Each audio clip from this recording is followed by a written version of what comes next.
गृह मंत्री डॉक्टर नरोत्तम मिश्रा का बयान। पूरे देश ने गर्व किया जब सबका माथा चौड़ा हुआ था, जब हमारे पीएम से अमेरिका के राष्ट्रपति ऑटोग्राफ मांग रहे थे। पपुआ के पीएम जब पैर छू रहे थे तब देश का सीना चौड़ा हुआ था। लेकिन कांग्रेस की राजनीति दलगत में ही सीमित होकर रह गई है। कमलनाथ द्वारा राजीव गांधी की पुण्यतिथि पर शुभ दिन कहने को लेकर बोले गृह मंत्री। कहा उनकी याददाश्त ही ऐसी है, कमलनाथ कुछ भी भूल जाते हैं। 84 के दंगों में गुनाह का सवाल है, हृदय विदारक घटना थी। ऐसी भीभत्स घटना में किसी का नाम आता है तो संदेह बनता है। तीर्थयात्रियों के लिए सरकार ने नवाचार किया है। आज गरीब हवाई जहाज से तीर्थ पर जा रहे हैं। पूरे राज्य में यात्रियों को मौका दिया जाएगा। पूरे देश ने गर्व महसूस किया था। उस आम आदमी का माथा ऊंचा हुआ, सीना चौड़ा हुआ।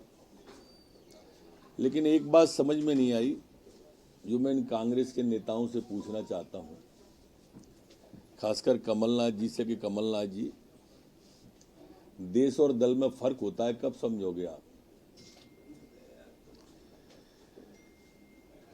आज जब कमलनाथ जी, पूरा देश गर्व महसूस कर रहा था जब हमारे प्रधानमंत्री जी से अमेरिका के राष्ट्रपति जी ऑटोग्राफ मांग रहे थे, जब पापुआ गुनी के प्रधानमंत्री जी नतमस्तक हो रहे थे, चरण स्पर्श कर रहे थे, तब पूरे देश का माथा गर्व से ऊंचा हो रहा था। किसी पार्टी का नहीं था, प्रधानमंत्री देश का होता है। पर एक कांग्रेसी ने कोई अच्छी प्रतिक्रिया दी हो तो बताओ। बल्कि जो आई उसमें गुण दोष के आधार पर आलोचना अच्छी लगती है, लेकिन सिर्फ राजनीतिक रूप से सोच करके आप लोग, जो कांग्रेस पार्टी आलोचना करती है, कमलनाथ जी जरा तो सोचो आप।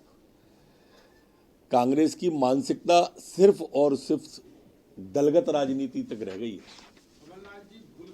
एक नवाचार मध्य प्रदेश की सरकार ने हवाई यात्रा से किया। आम जन, गांव का जन, गरीब जन आज हवाई यात्रा से तीर्थ यात्रा पर गया है। जिन्होंने कभी कल्पना नहीं की थी, जो किसी कारण से तीर्थ नहीं कर पाए थे, वो भी अब हवाई जहाज से जा रहे हैं। ये मुख्यमंत्री जी का कदम सराहनीय और पूरा देश अनुकूल। वैसे तो हमारी सारी योजनाएं जितनी हैं, लाडली बहना योजना भी पूरे देश में नवाचार ही है। लाडली लक्ष्मी योजना, लाडली बहना योजना, मुख्यमंत्री कन्यादान योजना, सीरीज है नवाचार की, जो पूरे देश ने अंगीकार और स्वीकार किया है। उन सभी का अकेला जयंती वाली बात नहीं है, पुण्यतिथि को जयंती कह दी, साथ में ये भी कहा कि शुभ दिन है।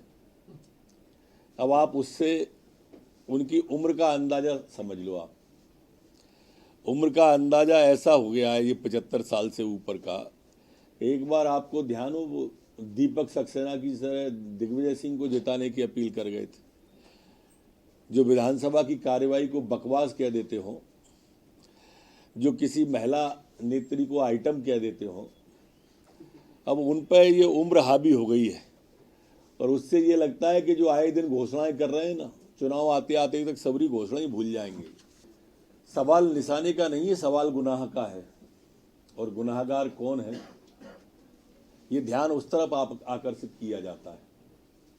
वास्तव में लोमहर्षक घटना थी 84 का दंगा। हृदय विदारक घटनाएं हुई थी। लोगों के गले में टायर डाल के जिंदा जला दिए गए थे। ऐसी विभत्स घटनाओं में अगर किसी का संदेह किसी पर जाता है तो वो चर्चा का विषय तो बनता है।